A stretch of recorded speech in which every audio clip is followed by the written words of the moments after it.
Welcome to the Reality Revolution. I am your host, Brian Scott. I've covered a lot of different channelings on the podcast. We've covered Seth, and Quo, and Ra, as well as others. How do we identify the spirit that we're channeling?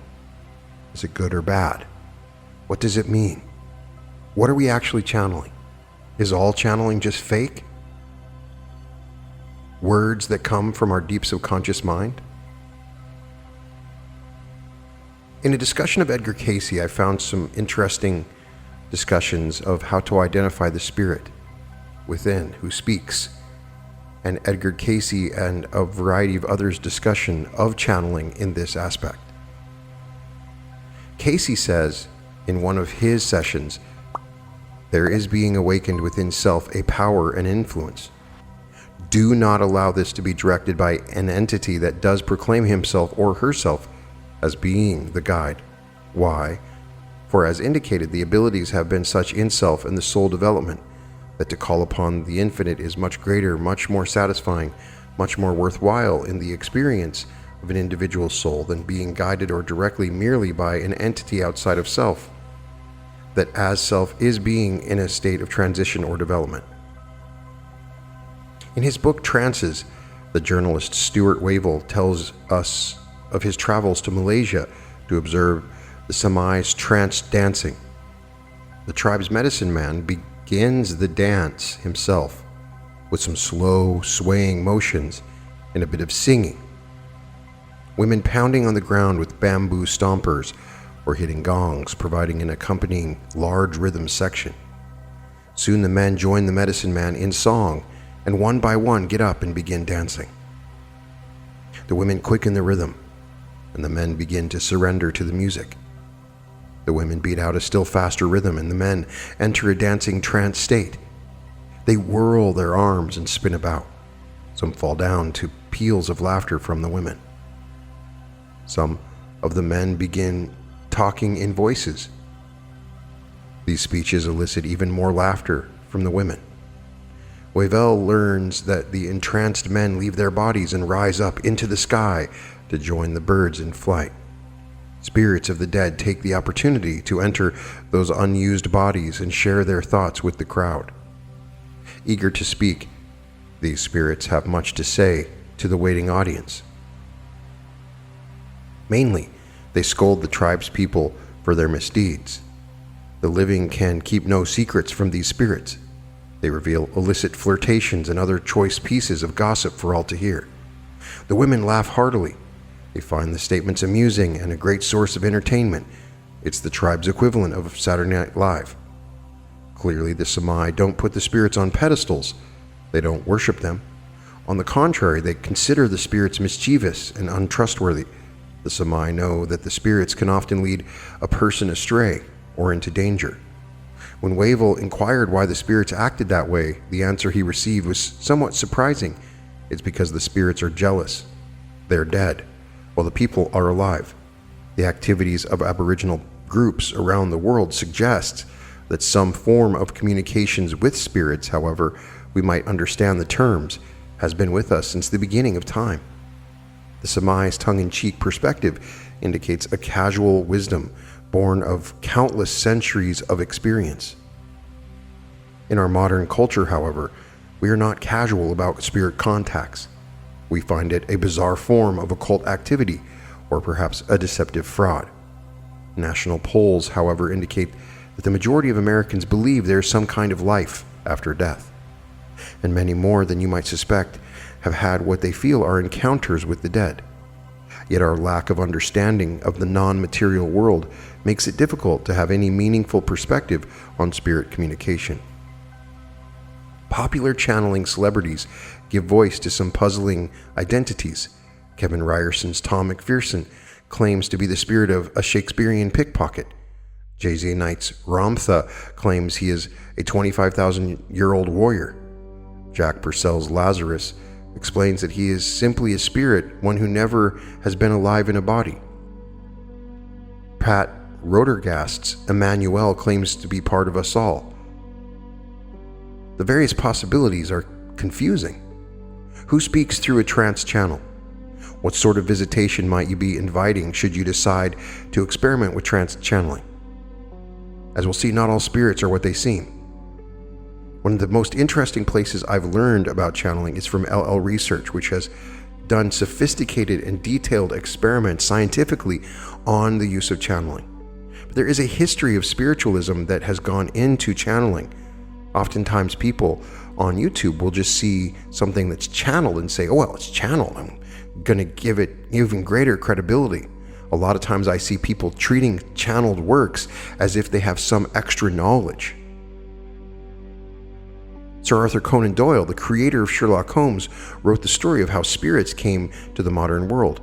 Reading his 2-volume work, The History of Spiritualism, you get the impression that the channeling craze of the 2020s and the 1980s is a rerun of events during the 1850s in America.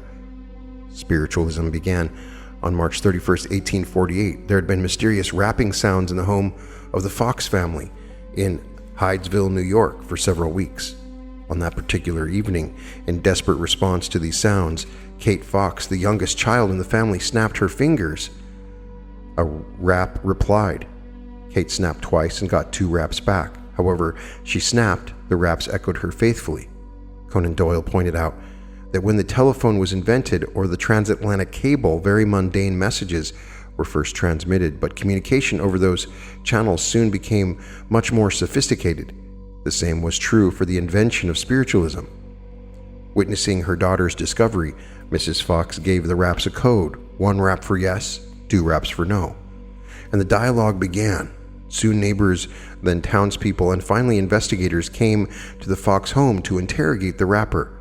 Someone taught it the use of the alphabet, and the channel of communication further improved.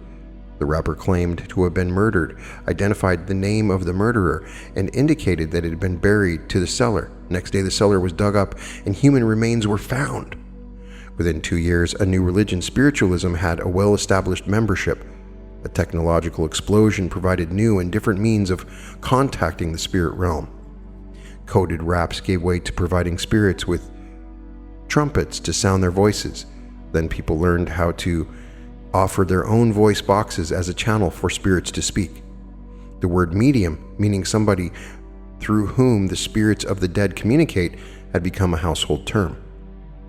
It was the publicity that helped sprout this new religion so fast. When word traveled of the rappings at the Fox household, rappings quickly spread to other locations. Hundreds of people were showing evidence of mediumship. Prominent people, public leaders, and celebrities reported their conversations with the dead and helped establish credibility. Converts to spiritualism claimed that it gave tangible proof of a life hereafter, what the afterlife was like, and helped living understand how to live better lives. Church groups and scientific organizations joined forces in ridiculing and denouncing the phenomenon. The extensive press coverage magnified public awareness but added something to public understanding. Writing in 1926, Conan Doyle noted that in the 70 years since the beginning of spiritualism, understanding made little progress. Confronting the enigma of spirit communication did, at least, give birth to parapsychology, the scientific study of paranormal events. 60 years since Holmes' book, however, parapsychology may have developed more sophisticated ways of testing mediums, but as determined that such research will never be able to prove or disprove the reality of life after death. Instead, it led to some convincing demonstrations of the telepathic ability of the medium's spirit guides. Eileen Garrett, for example, was a well-respected medium, author of several books on the subject, including Many Voices, the Autobiography of a Medium. She also founded the Parapsychology Foundation to promote scientific research. The noted parapsychologist J. Gaither Pratt describes in his book, The Psychic Realm, What Can You Believe?, an experiment involving Mrs. Garrett's mediumship. While Mrs. Garrett was in trance, researchers presented her spirit guide, Ovani, with the names of 12 different people, unknown to all involved, and requested detailed information about each of these people. Afterward, researchers cut up copies of the transcripts to create several hundred separate sentences. They randomly shuffled these statements and created a true-false questionnaire. All 12 people examined the questionnaire and indicated for each separate statement whether or not it was personally true. The results proved that the people judged as true those statements that Ovani had actually made about them, much more than they did so for statements made about the other participants. The odds of this particular result were quoted as being 1,700,000 to 1. The experiment proved that Mrs. Garrett and her Ovani voice at least had ESP ability, but it didn't prove whether or not Ovani was in fact who he claimed to be, a spirit from the dead. Edgar Cayce's trance channeling seems quite similar to mediumship.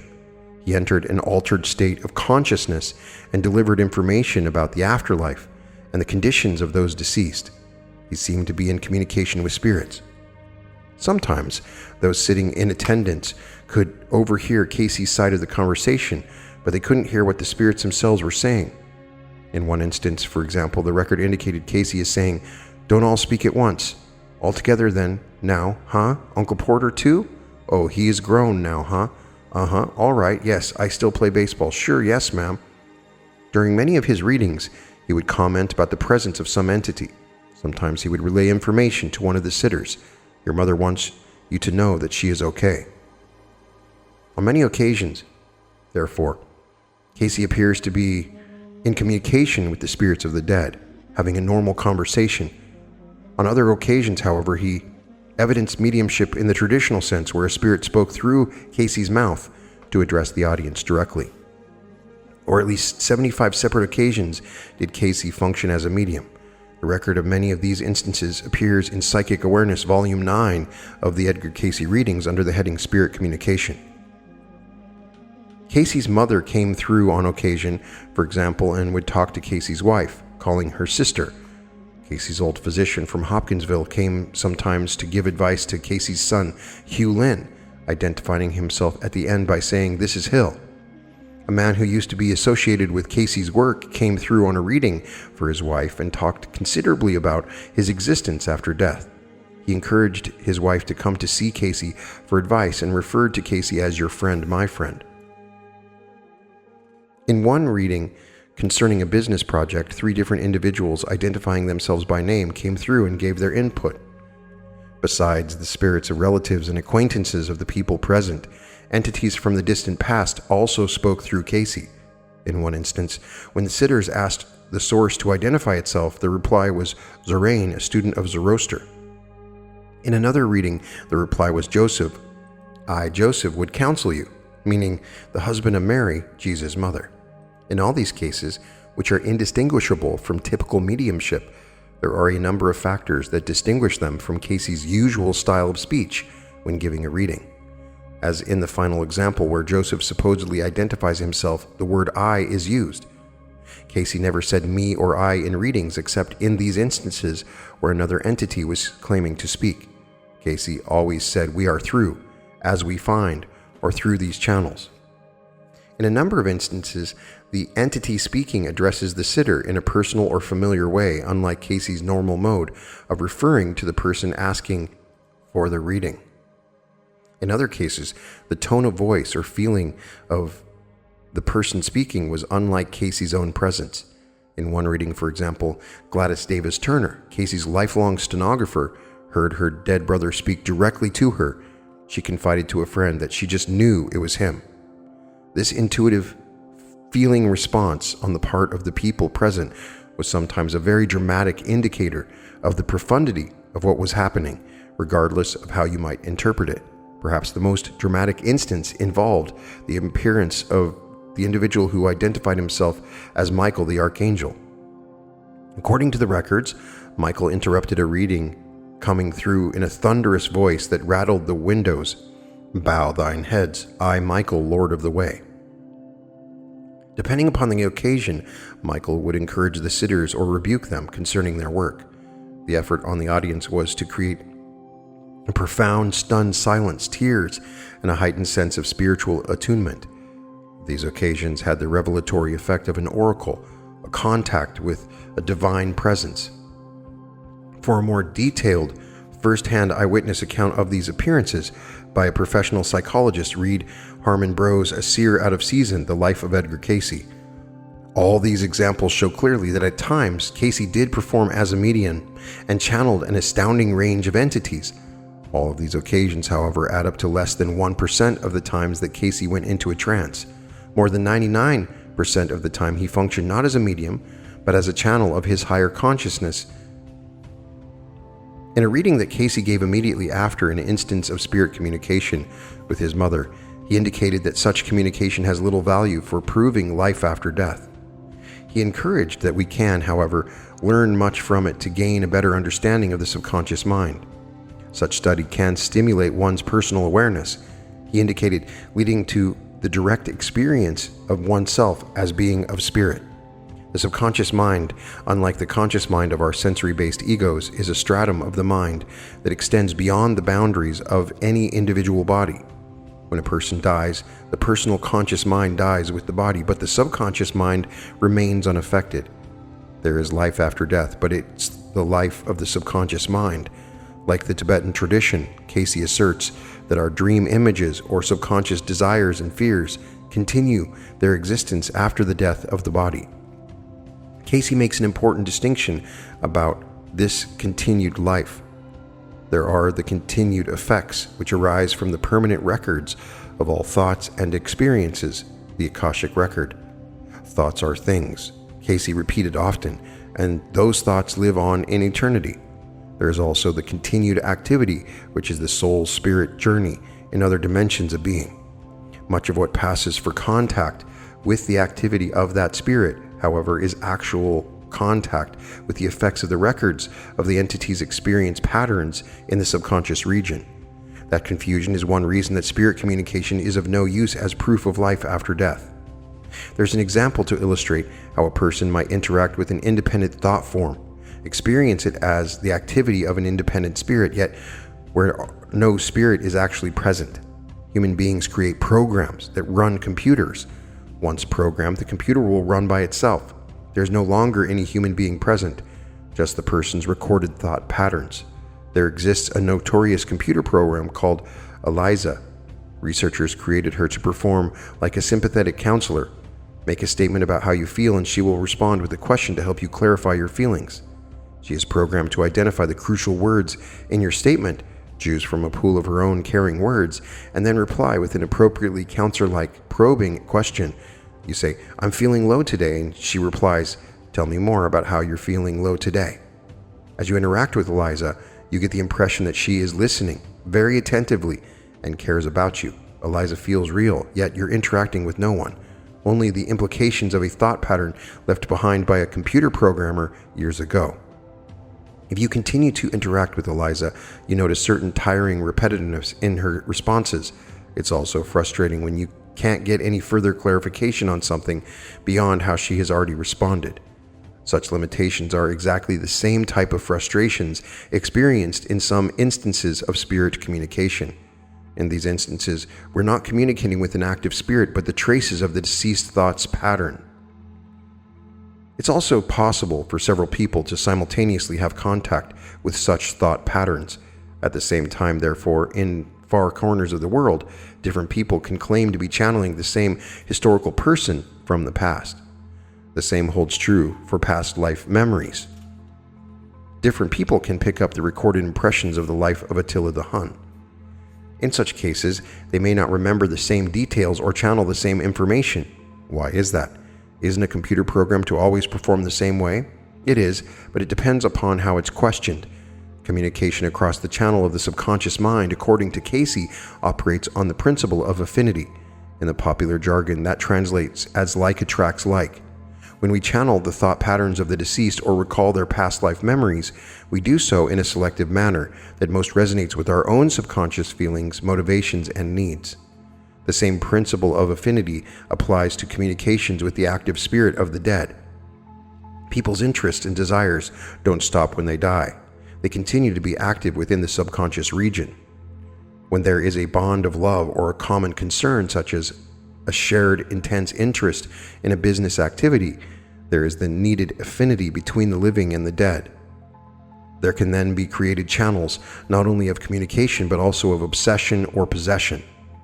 When a person dies with unfulfilled desires or compelling interests, those needs serve as attachments, keeping the active spirit searching for a means of expression.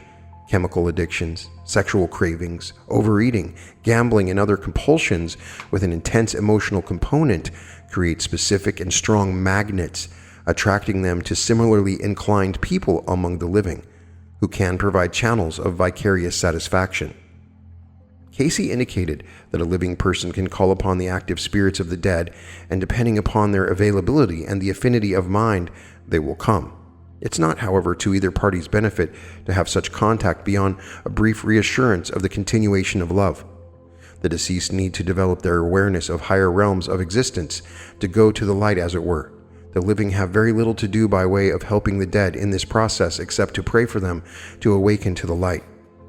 We don't help by communicating with them except perhaps to say, "What are you doing listening to me instead of focusing on the light and going on?" On the flip side of the coin, the dead have little to teach the living. Cayce notes that the dead don't gain wisdom from the death experience except for the realization that life goes on. Sometimes they aren't even aware they have passed on because their awareness continues via the channel of the subconscious mind. That gives them a heightened telepathic sensitivity, however, a sense of continued contact with the living. A spirit of the dead can therefore demonstrate impressive ESP powers. The living, who can contact the subconscious only indirectly, easily mistake such ESP as greater wisdom and become fascinated with the spirit's revelations. Pursuing such phenomena distracts all concerned from their own inner development. It's for that reason that Cayce had reservations about the practice of mediumship. In 1934, Edgar Cayce and Eileen Garrett met for an unusual experiment. They gave a psychic reading for each other to exchange viewpoints on the source of each other's channeling ability. The two sets of readings confirm Cayce's description of the difference between channeling one's higher self and channeling a spirit guide. The only difference was one of personal perspective, reflecting Cayce's religious orientation toward union with God and Mrs. Garrett's philosophical orientation toward understanding. When Eileen Garrett went into trance, her spirit guide Ovani confirmed that Cayce made use of his own light, the clairvoyant understanding of his higher self, to get his information. Ovani indicated that although Cayce was making a very generous gift of himself to the person seeking the reading, this approach to channeling was harder to do than making use of a spirit guide as an intermediary. In fact, Ovani indicated that the procedure was taking a physical toll on Cayce. Ovani suggested there be at least one spirit guide that would be perfectly happy to help Cayce obtain the needed information. It had already covertly done so in the past when Cayce's own energy level was too low. When asked, Ovani wouldn't name this spirit but suggested it was up to Cayce to decide whether to cultivate that contact. At the conclusion of this, we will learn how Cayce responded to Ovani's advice. When Cayce read for Mrs. Garrett, he described her psychic ability as a talent developed in past lives through a sincere desire to teach others about metaphysical principles. He indicated that her mediumship today was motivated in the same spirit of promoting understanding. Her channeling ability, he said, was a combination of her own soul awareness as well as assistance provided by influences that, like her, had an attitude and desire to teach others. When asked more about her spirit guides, he suggested that it wasn't for him to say, but something she needed to become more aware of through her own seeking from within. Some 30 years after the Cayce Garrett readings, Eileen Garrett asked Ira Progoff, an expert in Jung's psychoanalysis, to interview her spirit guides. She wanted to learn more about their true nature. Were they actually, as they claimed, people who had lived before? Or were they, as many psychologists believed, a part of her own personality? She had serious doubts about either of these standard interpretations and wanted a deeper understanding of the meaning of her mediumship. Progoff presents his interviews with Mrs. Garrett's spirit guides in his unusual book, Image of an Oracle. He asked them probing questions about the nature of their being, stimulating them to clarify their own self-concepts. In return, they probed Progoff's own understanding and evoked developments in his self-awareness. He was deeply touched by this work. He interviewed 4 different entities. The first, Ovani, identified himself as a young Arab soldier in the 1200s who had died in battle. Ovani was the entity who interacted with Cayce during the Cayce-Garrett readings. The second, Abdul Latif, said he was a Persian physician who lived in the 1600s. The third, Tahote, named the Giver of the World, described himself as a god who was with Moses when he received the law. The fourth, Rama, also a god, referred to himself as the Giver of Life. Progoff learns that questioning them about their identity is inappropriate. They cannot give a meaningful answer to an inappropriate question without falsifying the whole topic. Asked if he had lived before, for example, Abdul Latif answers yes, but tries to get Progoff to understand that he is talking more about the continuity of human experience rather than the continuity of individual human beings.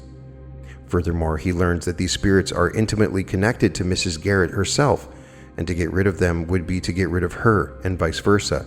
He learns that rather than ask who is speaking, Ovani or Mrs. Garrett, it would be better to ask what quality of consciousness or level of reality is being expressed at the moment.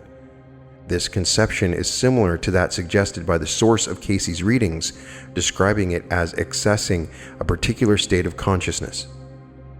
On the other hand, Cayce himself, when describing what it was like to enter that state of consciousness, said he often experienced receiving his information from a person, an old man figure. Progoff concludes, however, that it's not correct to interpret such figures as subpersonalities of the channel. We are contacting a level of the mind that is transpersonal, that is impersonal, that goes far beyond the channel's own personality. Edward Edinger, another Jungian psychiatrist, once commented that our desire to expand our consciousness comes from the innate urge of life to realize itself consciously. The transpersonal life energy in the process of self-unfolding uses human consciousness, a product of itself, as an instrument for its own self-realization.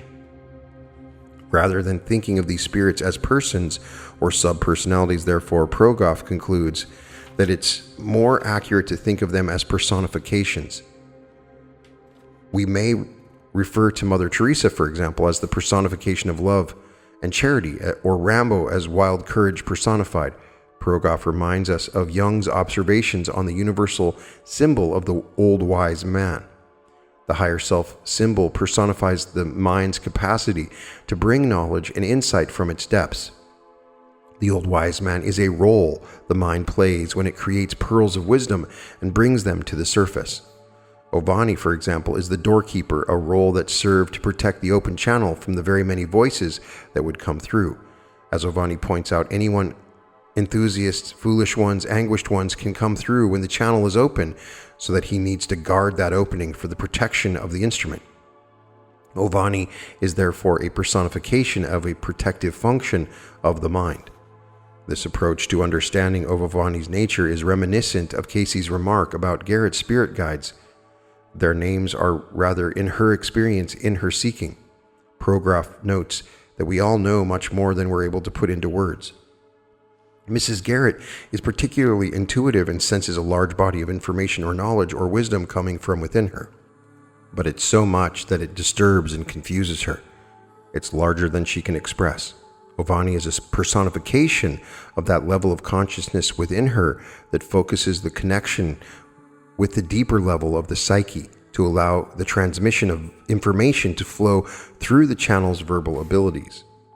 While in trance, for example, Cayce described his gift as the ability of his subconscious mind to interpret the impressions coming from the superconscious mind so that the objective mind could express it in words.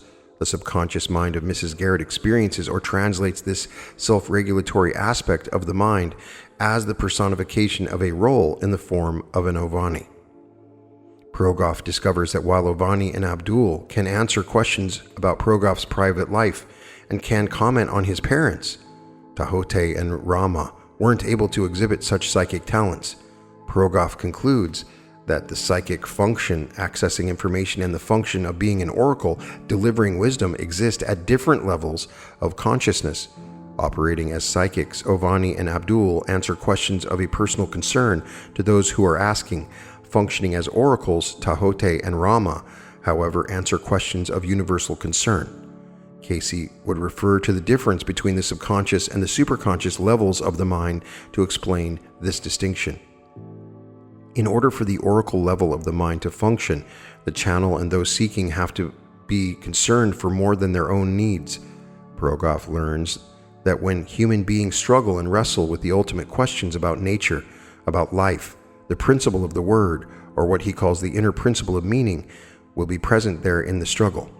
If the human being can persevere in this struggle, the principle of the word will help bring inspirations or insights to that person. Tahote is Mrs. Garrett's personification of that aspect of humanity's mind that functions to bring new meaning.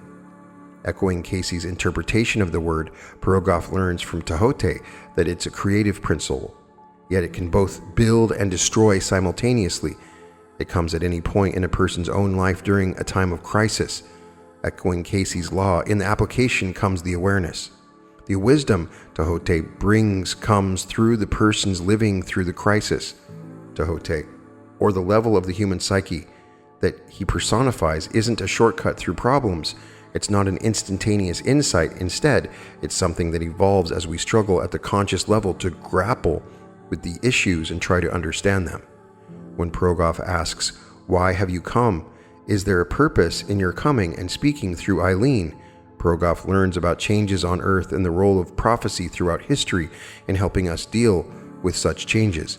Some 20 years later, on the Merv Griffin Show, Lazarus explained that the problem of his coming was to instruct us of the true nature of our reality and to remind us of our talents, so that we might take a more constructive role in shaping the future of the planet. Cayce expressed similar themes in his readings. The oracular level of the mind speaks an unchanging message. Is there a darker side of trance channeling? When we watch Jay-Z Knight go into a trance on television and then see Ramtha get up and begin to address the audience, we might well wonder, is Jay-Z possessed? Is she a multiple personality? These interpretations of what happens when a person channels a spirit guide have a certain amount of validity. Not that such channelers are possessed or are multiple personalities. We learned from Progoff's investigation not to think in such stereotyped fashion, yet there is a good amount of overlap between all these unusual phenomena, as well as some more common but still puzzling events of everyday life. What possesses us to do things we know we shouldn't? How is it that we sometimes act in ways that don't seem like ourselves? Sometimes, when we're out shopping, we make impulsive, expensive purchases of luxury items or buy unnecessary items from the grocery store. Men going through a midlife crisis can engage in bizarre behavior, leave family and career, and take off with young women. Shoplifters and people with other compulsions often wonder what possesses them to do things against their will or better judgment. What possesses people to smoke cigarettes when they know all the health consequences? Nicotine addiction certainly creates part of this compulsion, but that's not all of it. Advertisements from past decades suggest that cigarette smoking is good for our health, good for our image.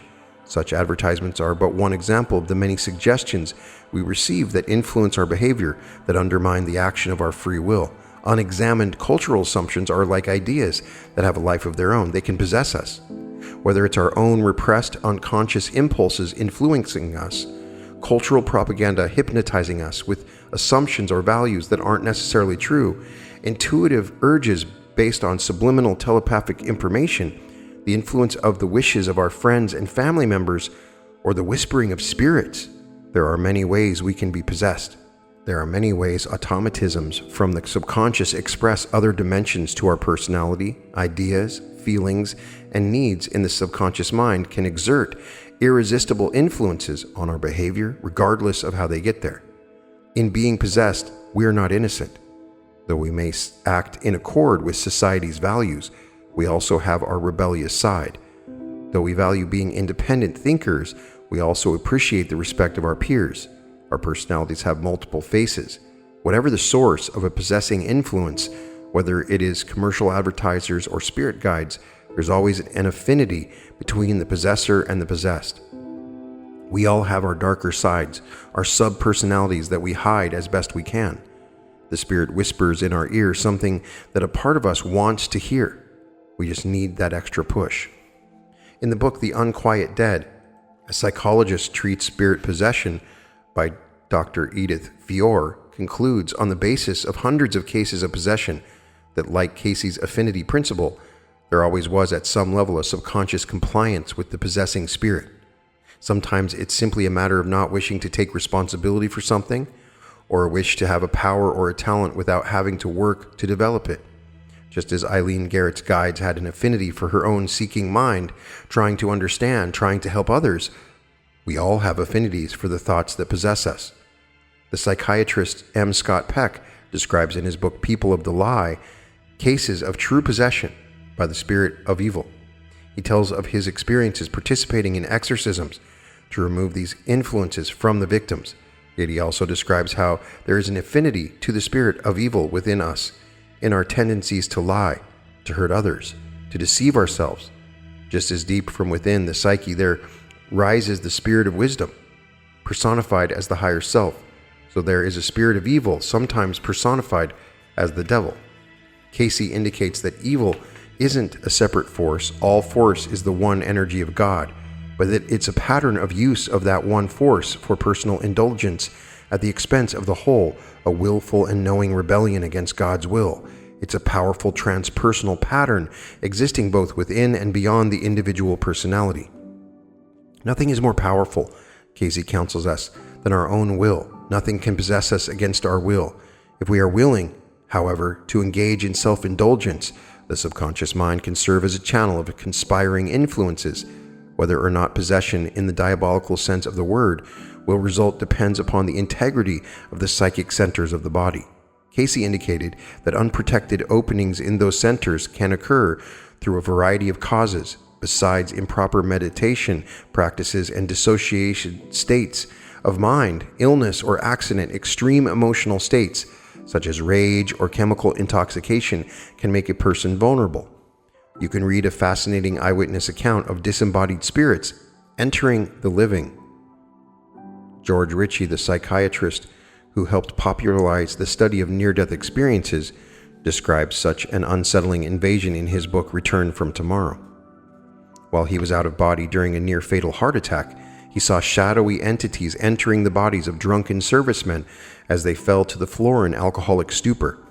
Dr. Ritchie noted that unlike most people who have a complete aura of light around their bodies, the drunken servicemen had gaping holes in their auras that opened to admit the entity's entrance.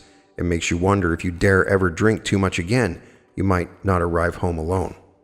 Possession can also occur in cases of multiple personality.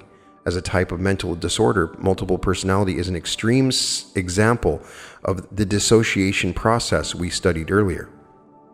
Unlike a slip of the pen, where a single feeling that has been pushed into the unconscious manages to slip out, cases of multiple personality result from whole segments of a person having been pushed into unconsciousness.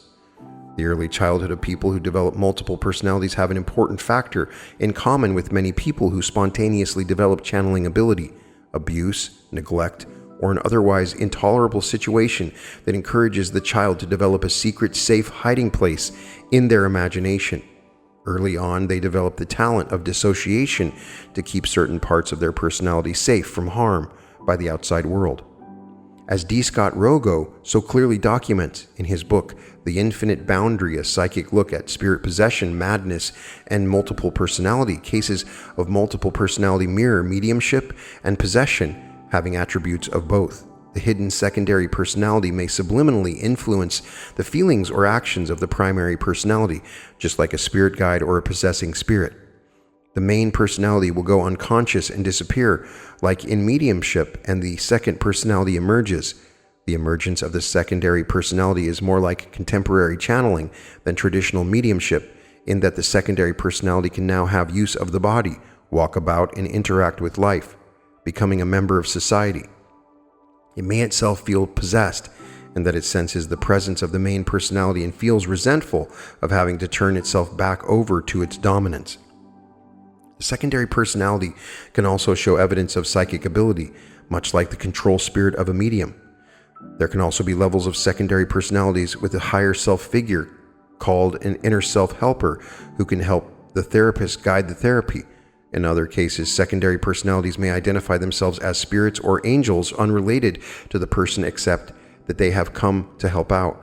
On the other hand, other personalities sometimes appear that identify themselves as spirits of other people entirely. When the integrity of a person is violated, whether through the repression of powerful unconscious desires or through harm to the body's endocrine system, and the person is open to influence, a wide range of intrusions can occur. Given these potential sources of possession, from the ordinary to the demonic, it seems important that we give careful thought to how we open ourselves to the psychic, transpersonal, and potentially turbocharged energy of the psyche. After Cayce received his reading from Eileen Garrett, he gave himself a reading concerning Ovani's suggestion about the availability of a spirit guide to help in his work. In that reading, an entity identifying itself as Halel spoke through Cayce, suggesting he was the guide who wished to help.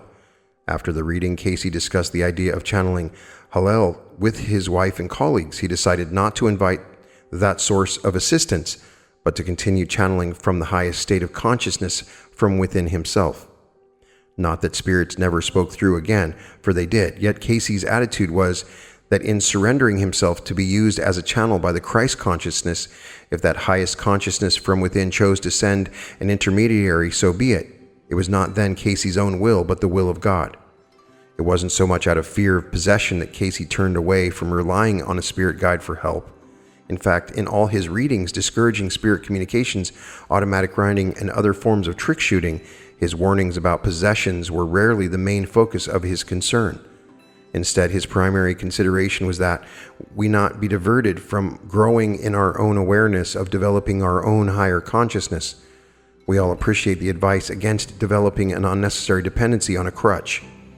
It undermines our own growth. It shortchanges us from realizing our own potential. Cayce, both in his daily life as well in his trance channeling, taught by example that by seeking the highest within, we provide the best possible channel available. As we now turn to the topic of evaluating, Carla Ruckert talked about this in her discussion of psychic greetings. What we get from the Quo material is that when you initiate a channeling, when an entity comes in and wants to communicate, be it your subconscious or whatever it is, that you challenge it. You challenge it against the highest that you can conceive of. She would always challenge it in the name of Christ, challenging it in the name of God. She claims that a lot has been written about psychic attack.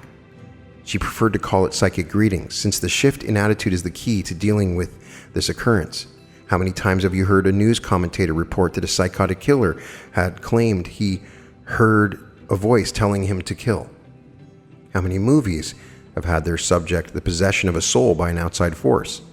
Roman Catholic literature has a fairly substantial supply of books on possession by demons or by Satan himself. Anyone who has ever witnessed a sustained psychic greeting upon someone else or himself is fully aware of the reality of the occurrence. Anything we do within this lifetime may be looked at as a kind of game. If we are working on our own maturity, we have begun making up our own rules, choosing what we believe and fashioning the game to suit our biases and choices. Being an instrument makes you a player in a game where all the pieces are invisible and have to do with feeling and faith. There are many presences in our invisible universe, many more by far than we can see as we go about our daily life. We do well to choose our point of view carefully and stick with it faithfully in order that we might have some fastidious choice of contacts, aligning ourselves with the highest and best thought we can. We then offer ourselves for a kind of positive possession or partial possession. Any channel who is relaying a message has opened itself to what is intended to be just that. Through tuning and challenging of spirits, the contact itself is safeguarded.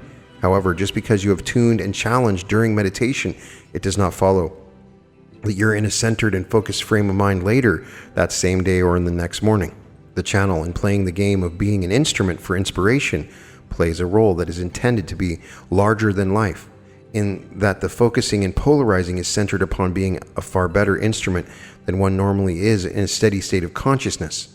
Your consciousness as you listen to this is going to be far different than the consciousness you possessed in the bathroom earlier or when you abruptly moved your car. There are other forms of psychic reading besides the classic feeling of being possessed by another mind. There are times, for instance, when one's best intentions are lost in an amazing flurry of bad luck at a critical time. Opportunities can be cut off that will never come again. If a person runs into these things randomly, it is undoubtedly the work of happenstance. It does not do to get paranoid. Unfortunate coincidences are far more frequent occurrences than our psychic readings. However, if you have been experiencing a lot of polarizing changes of consciousness lately, and because of those changes of consciousness find yourself wishing to do something for someone else that would be noteworthy in some way, you may not be paranoid by ascribing bad luck to more than simple coincidence. When you begin attempting to polarize yourself, you may find after a few weeks or months or years that you've done enough to work to experience the time of transformation, which is sometimes called initiation. During initiation, one can get very uncomfortable. One tends to lose sleep and experience unwelcome and seemingly negative greetings. The initiatory period may last months or even years.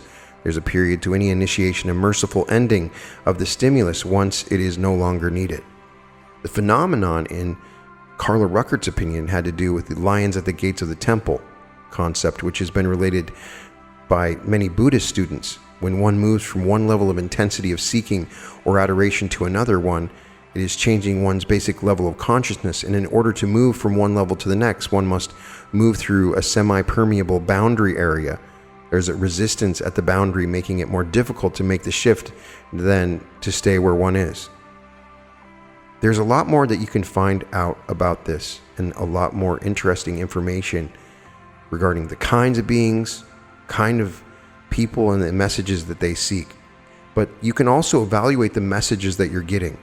If you're getting messages from these voices or what you believe to be spirit guides that are negative and fear-based, you can almost assume it's a negative entity. A lot of time, negative entities want to parade themselves as positive entities, but will give negative information, talking about apocalypses happening and tragic events coming up or catastrophic events. Oftentimes there are entities that feed on fear and feed on it in a certain way, and they can bring up fear in you by speaking through you. So you should be aware of this. In my own opinion, I evaluate channeled material, whether or not it's channeled or not. I go with what resonates to me and the actual information that they're giving, not who they are, but what they're saying. If it resonates in my heart, I don't even care if it's channeled or not. I believe that it's coming from a portion of that person's subconscious mind, possibly, or not. In fact, in many of these channelings, we may be hearing the words of thought forms that are created either in the astral realm or within the person that's channeling. Bashar may be nothing more than a thought form within. That's all it is. Abraham Hicks may be simply communicating through a thought form or feelings or subconscious ideas that come through. But it doesn't matter. Both Bashar and Abraham motivate me in amazing ways, and I learn so much, and my life is better by listening to them. So it doesn't matter. It doesn't matter if it's true or not.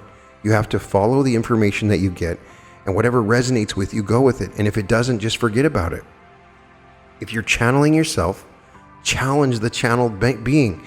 Challenge it against the highest that you can think of. Do you come in the name of Christ? Do you come in the name of God the Creator? Challenge them. What I have found is that these entities will tell you the truth. They're not big liars, and for some reason it's almost like a law. They can't lie. They can subtly say things that go against what you're saying, but it won't be an outright lie. In some cases, I have found that they lie, and those are the ones that are super obvious. The ones that are trying to get through are the ones that are being honest in a certain way. I would love to get your feelings on it. How do you identify the spirit that is speaking within you? How do you go about it? Is it a voice in your mind? And what do we think of? Are we channeling past lives that are just remnants in our personality, or is there more?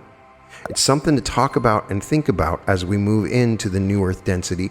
We will gain more and more information from our past lives, from the astral realm, and from within ourselves. And it is good to talk about it, because oftentimes we may be getting information that's not what we really think it is. In any case, you can find all episodes of The Reality Revolution at therealityrevolution.com. And welcome to The Reality Revolution.